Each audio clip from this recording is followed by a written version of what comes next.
I didn't move, not even a breath. The stench of rotting flesh filled my nose, and flies buzzed in my ears. My body was pressed against the cold, stiff corpses of men I had once laughed with, eaten with, men I had watched die one by one. For 3 days, I had laid under their bodies, pretending to be one of them, hoping no one would notice me, hoping the enemy wouldn't check again. My legs were numb. My stomach had stopped growling. Hunger had turned into pain, then into a hollow silence inside me. I didn't even know what day it was anymore.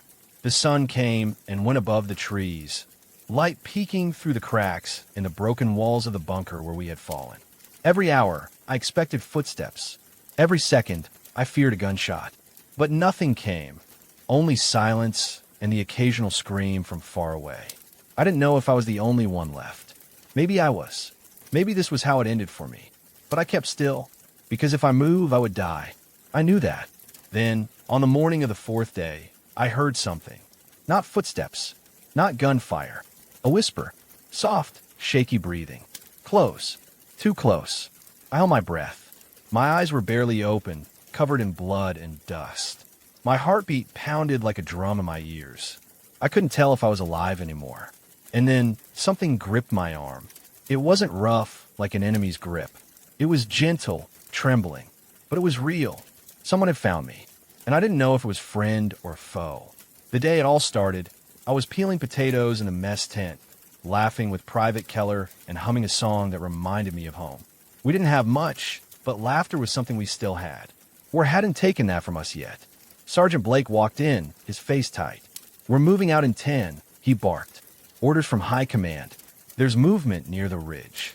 Our base was a small forest outpost in France, tucked between muddy hills and broken fences. We'd been stationed there 2 weeks. The place smelled of wet boots and burnt soup, and the walls had holes big enough for rats to walk through like they owned the place. But that day was different. We could all feel it. The air was too still. The birds weren't singing, and none of us were joking anymore. We packed our gear fast, no questions asked. By nightfall, we reached the ridge. The forest below was quiet, but the kind of quiet that feels wrong. Like something was hiding, waiting. That's when the first shot rang out. Private Keller dropped before I even realized he'd been hit. One bullet, right through the helmet. He didn't make a sound. We all hit the ground, crawling behind rocks, trees, anything we could find. I could hear the whistling of bullets flying past my head. Dirt exploded beside me. Someone screamed. Someone else begged for his mother. We were trapped. Blake shouted orders, but half the men were already down. It wasn't a battle. It was a slaughter. They came from both sides. Enemy soldiers in dark coats, faces hidden, moving like ghosts through the trees. We were outnumbered, outgunned, and out of time. I ran. I didn't think, I just ran. I found the old bunker by accident, half buried beneath roots and vines. The door was broken, hanging off its hinges. I dove inside and found what was left of another squad, dead bodies stacked like firewood. At first, I tried to hold the door, but they were too many. I heard shouting, boots slamming on the ground, and then a grenade exploded near the entrance. I screamed, I think. I don't remember. All I remember is falling, my head spinning, and when I woke up, there was blood everywhere, and none of it was mine. They didn't check the bunker. Maybe they thought we were all dead. Maybe they didn't care. But I stayed still. I crawled under the bodies, covering myself with their weight, holding my breath every time I heard noise. Flies bit my skin. Maggots crawled on my arm. I didn't move. On the 2nd day, I heard footsteps. A man groaning in pain. Then a gunshot. Then silence again. I don't know if I cried, or if it was the blood dripping from the wall that made my face wet. On the 3rd day, it rained. The roof leaked, and water pooled on the ground beneath me. I drank it like a dog, lapping it up without lifting my head. It tasted like rust and dirt, but it was all I had. I thought about my sister back home. I thought about my mother's hands, always warm, even in winter. I thought about Keller's stupid jokes. Then, morning came. The bunker was still dark, but the light outside had changed. I could tell. The war was still out there, but it had moved on, for now. I closed my eyes and thought I'd sleep. Maybe this was how I would die, quietly forgotten. And then, someone grabbed my arm. I couldn't breathe. My whole body froze as the fingers tightened slightly around my arm. They were cold, not icy like death, but shaking like they belonged to someone just as scared as I was. I turned my head slowly, praying it wasn't an enemy. My vision was blurry from dust and tears, and it took me a second to realize. It was a boy, no older than 15. Thin, filthy, with dirt smeared across his cheeks. His eyes were wide, filled with fear, but also something else, hope. He put a finger to his lips. I didn't speak. I couldn't. My throat was dry like cracked stone. He motioned for me to follow him, then crawled backward toward the shadows near the corner of the bunker where a hole gaped in the floor. I didn't ask questions. I moved. Pain shot through my leg as I shifted out from under the weight of the dead. My knee was swollen, possibly broken, but I didn't care. I dragged myself forward, using my elbows, biting my lip to keep from groaning. The boy looked back, urging me faster. I reached the hole. It was a broken piece of floor about the size of a suitcase, leading into a narrow crawl space beneath the bunker. I dropped in without thinking. The boy followed, sliding the cover, an old wooden crate, over the opening. Darkness swallowed us whole. Inside, it smelled worse than the bunker, wet soil, old urine, and mold, but at least it was quiet. We lay still, side by side, breathing heavily but silently. After what felt like an hour, he whispered, "They come at sunrise. Search everything. I'll watch from the trees." You were still. His voice cracked. He spoke in broken English. "You, soldier?" I nodded slowly. He looked away. "My father did. Mother too. I hid long time. Then saw you." I stared at him. How had he survived this long? Where was he hiding before? What had he eaten? But there wasn't time for those questions. "Thank you," I croaked, barely above a whisper.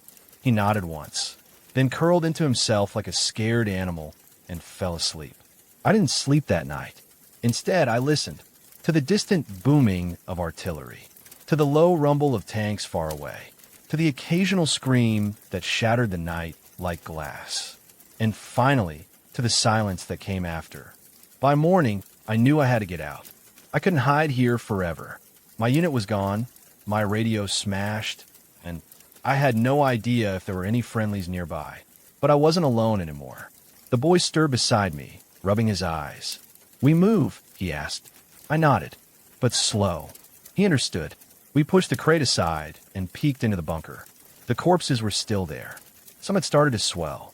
The flies were louder now. We slipped out the back. There was a cracked wall behind the bunker, partly hidden by bushes. The boy led me through it. Outside, the forest looked peaceful, like war had never touched it. But I knew better. I could feel eyes watching from somewhere. The boy pointed. "That way," he said. "Safe." I limped after him, each step a bolt of pain. We walked for hours, sometimes crawling through underbrush, sometimes hiding beneath fallen trees whenever we heard movement. Once we came across a soldier hanging upside down from tree, rope around his ankles. His chest was full of holes, and blood dripped like syrup into the leaves below. The boy didn't even flinch. I tried not to throw up. At midday, we found an old farmhouse. The windows were shattered, and the door hung loose. Inside, there was a broken table, a few cans of food, and a dead dog in the corner. We sat in silence. I opened a can with my knife and handed it to the boy first. He ate like he hadn't in days. After a while, I asked, "What's your name?" He paused, wiping his mouth with his sleeve. "Merrick," he said. I smiled. "I'm James." He nodded. "Okay, James, now you follow." That night I slept. Really slept. The kind where your body shuts down completely. My dreams were strange. Flashes of Keller's face, my mother's hands, the sound of gunfire. But it was sleep, until I woke to the sound of footsteps. Not animals. Not Merrick. Boots. Heavy boots. Voices in German, getting closer. Marek's eyes met mine. He mouthed the word hide, but there was no time. The door slammed open. I didn't breathe. 3 soldiers stepped into the ruined farmhouse. One had a rifle slung lazily over his shoulder. Another held a flashlight, its beams slicing through the dust and darkness. The third, older, with deep lines on his face, looked like the leader. They spoke in low German. I couldn't understand every word, but I heard enough to know they were searching for survivors. Merrick was frozen beside me, pressed against the back wall behind a tipped-over cabinet. We'd hidden ourselves under a pile of torn blankets and loose wood. From a distance, we probably looked like just another pile of rubble. But the flashlight beam moved closer. One soldier kicked aside an old chair, then poked at a shattered crate with his rifle. I gripped Marek's hand tightly. If they saw us. The flashlight swept over the corner where we lay. It paused. The beam stopped right on my face. My heart slammed against my ribs. Then, just as quickly, it moved away. "They're gone," one of them muttered in German. "Nothing here but rats." The older soldier grunted. "Check the barn. Sometimes they hide there." They turned and left, their boots crunching on broken glass as they walked out the door. We didn't move for a full 10 minutes.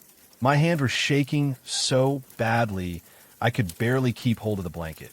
Merrick finally whispered, "Now we go."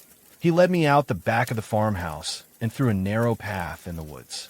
My leg throbbed with every step, but I pushed forward. I had to. After half an hour of walking in silence, we reached a narrow stream. Merrick knelt and splashed water on his face. I dropped beside him and cupped my hands, drinking greedily. The water was cold, fresh, clean. It felt like the first good thing in days. "Where are we going?" I asked. Merrick pointed toward a low hill. "There, old church. No one goes there." He was right. We climbed the hill as the sun began to sink behind the trees. The old church was barely standing. Half the roof gone, most of the windows shattered, but the stone walls still held. It looked abandoned, forgotten. We slipped inside through a broken door. The floor was covered in leaves and broken wood. A small altar stood at the front, dusty and cracked. But it was quiet, safe. For now, we settled in a corner and lit a tiny fire using dry branches and an old metal tin Merrick had tied to his belt. The flames were small but warm. That night, Merrick spoke more than he ever had. "My father was priest here," he said. "Before the war. Before they came. I listened. They made him dig, then shot him in front of me. I didn't know what to say, so I just sat beside him in silence. He looked at me. 'You saw your friends die?' I nodded slowly. 'All of them.' He didn't ask more. We shared what little food we had. Just 2 more cans and a bit of bread Merrick had found in a jacket pocket. It was enough for the night. We slept curled against the wall, the fire casting weak shadows on the stained glass above. But the peace didn't last. I woke to shouting. Men. Outside. Dogs barking. Searchlights cutting through the trees. Merrick sat up, eyes wide with panic. "They found us," he whispered. We scrambled to our feet. I grabbed my pack. Merrick pulled me toward the back of the church, through a collapsed wall, and into the woods again. Bullets suddenly cracked behind us. I dropped to the ground. A tree near us exploded into splinters. Merrick didn't stop. He ran faster, pulling me with him. We tumbled down a slope, through thick underbrush, thorns scratching our arms. Mud caked my hands. My injured leg screamed in pain, but I kept going. I didn't have a choice. We ducked under fallen branches and through shallow ditches, weaving like hunted animals. Then ahead we saw it. A fence. Tall. Rusted. And behind it, an old train track. Merrick shouted over his shoulder, "Follow the tracks." East.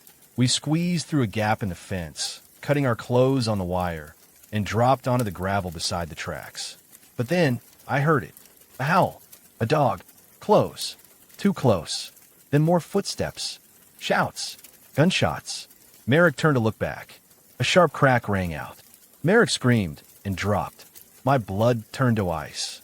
Marek's scream echoed through the trees, then cut off as his body hit the gravel beside the train tracks. He clutched his side, where dark red already soaked through his shirt.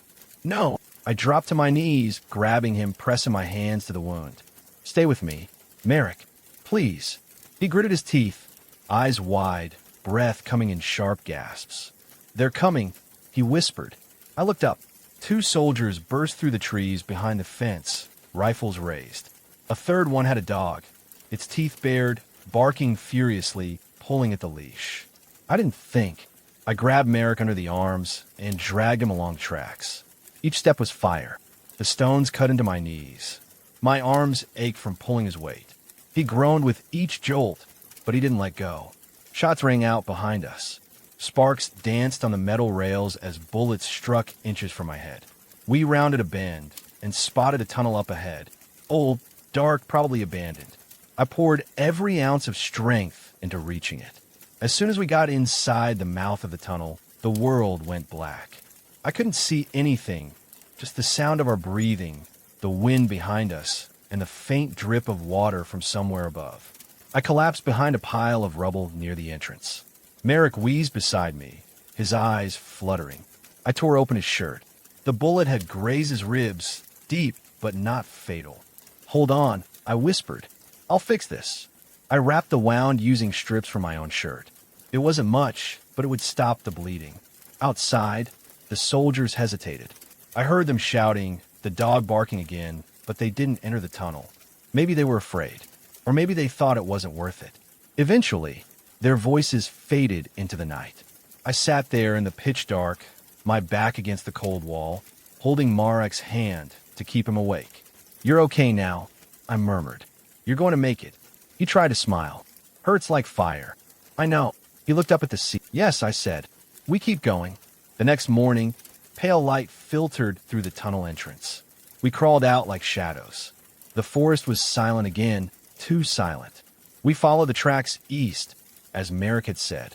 I carried him part of the way, letting him lean on my shoulder when he could walk. Eventually, the tracks passed through a village, burned, abandoned. Crows picked at what was left. We didn't stop. By midday, we saw smoke on the horizon. A sign of life, maybe danger, maybe hope. We moved toward it. As we climbed a hill, Merrick collapsed again. I caught him just before he hit the ground. His skin was pale, his lips dry. "We need help," I muttered. Just then, I heard a voice. Not German. English. "Hold it. Who's there?" I froze. A group of men emerged from the trees. Uniforms different from the ones I'd seen. Helmets marked with a white star. Americans. One of them raised his rifle, but another shouted, "Wait! That one's ours!" They rushed toward us. A medic dropped to his knees beside Merrick, checking his wound. The soldiers looked at me with disbelief. "You're alive," one of them said. "We thought the whole unit was wiped out." I nodded slowly. They were. They brought water. Real water. Food. A blanket. I hadn't felt human in days. But as I sat down on the ground, watching Merrick get treated, one soldier walked over to me. "You're James Halley, right?" "Yes." He looked serious. "Your name's on the list of the dead." I stared at him. "Well," I said, "I guess someone made a mistake." He chuckled. "A good mistake. Come on. We're getting you both out of here." Relief washed over me like a wave. I wasn't sure whether to laugh or cry. But just as I helped Merrick onto the medic's stretcher, a radio crackled nearby. Enemy movement approaching east. Reinforcements requested. The soldiers looked at each other. "We're not safe yet," their leader muttered. "Fall back to the truck." Now, we rushed through the woods. 2 soldiers carried Merrick while the rest of us kept our weapons ready. Then, behind us, gunfire erupted. The forest exploded with noise. I turned just in time to see one of the American soldiers get hit and drop. Then the trees ahead caught fire. The explosion tore through the trees like a thunderclap, blasting bark, leaves, and dirt into the air. The heat hit my face before the sound even fully registered. "Down!" someone yelled. I dropped to the ground, covering my head as the forest shook around us. The fire spread fast, leaping from tree to tree, fed by dry branches and whatever fuel had been hidden there. The enemy had set a trap. Bullets rained from the east as shadowy figures appeared between the flames. The American soldiers returned fire, shouting orders I could barely hear over the chaos. One soldier lifted Merrick from the stretcher, slinging the boy over his shoulder like a sack of flour. "Move! We're not dying here." I scrambled to my feet, grabbed a fallen rifle from the ground, and followed them, my heart thumping so loudly it drowned out everything else. Branches slapped my face as we tore through the underbrush. Behind us, the fire roared, the enemy shouting louder now. We broke through to a dirt road where 2 military trucks were parked, engines running, waiting. A soldier waved us forward. "Let's go, let's go." We threw ourselves into the back of one truck. Merrick was laid down across bags of supplies. He was conscious, but barely. "James," he whispered. "We safe?" I didn't know how to answer. The truck jolted forward, speeding down the bumpy road. The other truck followed close behind. I sat in the corner, gripping the edge of the bench, watching the burning forest disappear behind us. Then, I saw a flash of movement in the trees beside the road. "Ambush!" someone shouted. Gunfire erupted from the trees. The driver swerved hard. Bullets ripped through the canvas sides of the truck. One soldier next to me slumped forward, dead before he hit the floor. I dropped to the bed of the truck, covering Merrick with my body as best as I could. Then, the front tire exploded.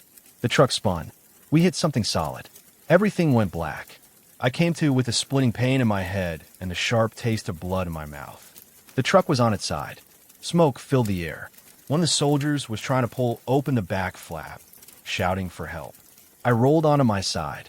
Merrick, he lay just inches from me, unmoving. I crawled to him, heart pounding, and shook his shoulder.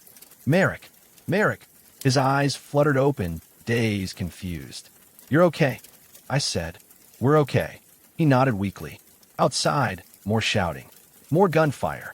The soldiers were returning fire again. One of them leaned in through the torn flap and yelled, "Reinforcements are close. We have to hold them." I looked at Merrick. He was too weak to move. I reached for the rifle, still slung on my back, and crawled out of the truck. The sun had begun to set, casting a blood-orange glow over the trees. Smoke curled into the sky. The smell of fuel and ash filled my lungs. Across the road, enemy soldiers were regrouping, ducking behind trees, preparing for another wave. I took cover behind a broken log and began firing. Beside me, the American soldier nodded. "You still know how to shoot?" I didn't answer. The minutes stretched like hours. Gunfire cracked. Bullets kicked up dirt beside my head. I fired until I was out of ammo, then grabbed another rifle from a fallen soldier and kept going. Finally, a distant rumble. Tanks. Reinforcements. The enemy soldiers saw them too. They broke and ran, disappearing back into the woods. Silence fell again. The American captain jogged toward us, wiping sweat and dirt from his face. "You're lucky," he said. "A few more minutes and we'd have been done." I didn't feel lucky. I just felt numb. We gathered the wounded and regrouped. Medics rushed to treat Merrick, who was barely hanging on. The captain pulled me aside. "We're taking you both to HQ. You'll be safe there. From what I hear, you've got a story to tell." I nodded, too exhausted to speak. As the new convoy pulled up, I climbed into the back of another truck, this time beside Merrick, who was strapped to a stretcher. His hand reached for mine, weak and shaking. I took it. "I told you," I said softly. "We keep going." He smiled just barely. But just as we pulled away, leaving the burning forest behind, a sniper's shot rang out. The medic beside Merrick dropped instantly. I turned, eyes wide, and saw a flash of movement in the trees. Then something sharp hit me in the back. I fell forward, gasping for breath. The pain was instant, sharp, deep like fire under my skin. I collapsed beside Merrick, my vision spinning, breath caught in my throat. I tried to move, but my limbs felt like stone. Voices blurred around me. "Sniper, get down, move." Boots thudded on the truck bed. Someone dragged me backward. I saw the trees spinning above me, the blue sky turning red as the sun dipped lower. I heard Merrick shouting my name, faint, broken. Then everything went black. When I opened my eyes again, the world was white. A ceiling, bright lights, a slow beeping sound. My chest ached. My side felt like it was on fire. Something was stuck in my arm, a needle. And I turned my head. Merrick was there, sitting in a chair beside the hospital bed, wrapped in bandages and a blanket. His eyes were sunken, but he was alive. "You sleep long," he said quietly. I tried to smile, but it hurt too much. Where are we?" "Field Hospital," he replied. "Safe now. Americans brought us." I closed my eyes, breathing in slow. The last memory, the sniper's shot, still echoed in my bones. I whispered. "You died," he said, then shrugged. I thought I did too. A nurse entered, surprised to see me awake. She checked my vitals, smiled, and said gently, "You're lucky. The bullet missed your lung by half an inch. You'll recover, but it'll take time. I nodded weakly. Merrick leaned closer. You saved me, he said.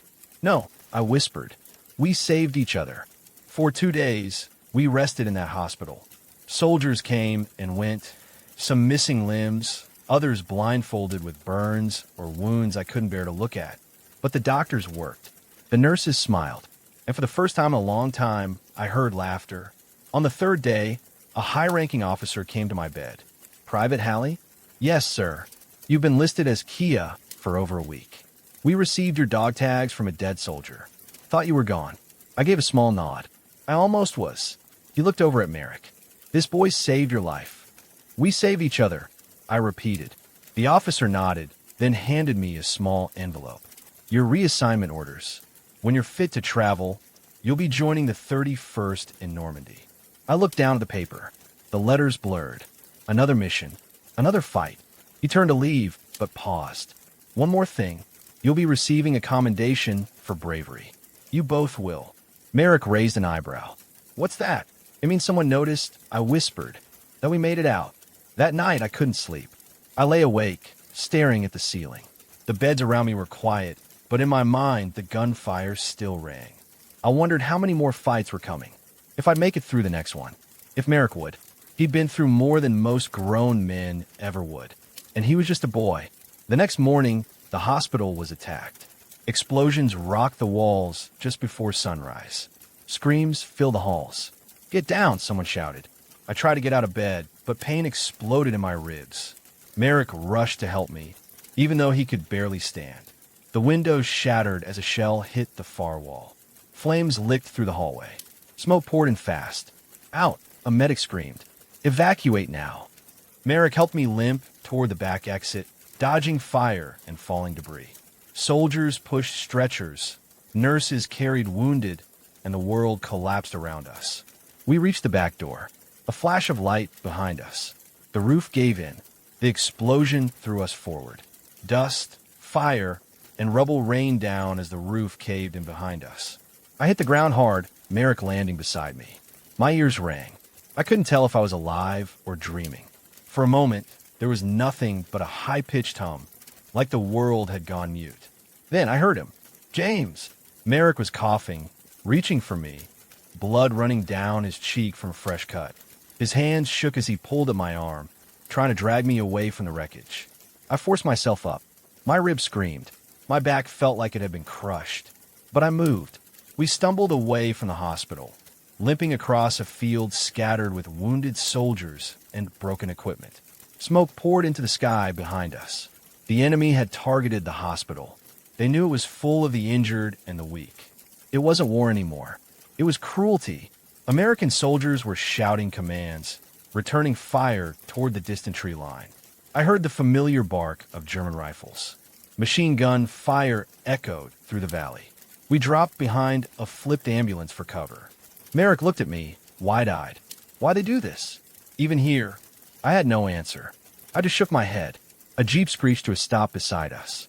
A soldier leaned out, yelling, We're pulling back. Jump in now. I shoved Merrick into the back seat and climbed in after him, clutching my side.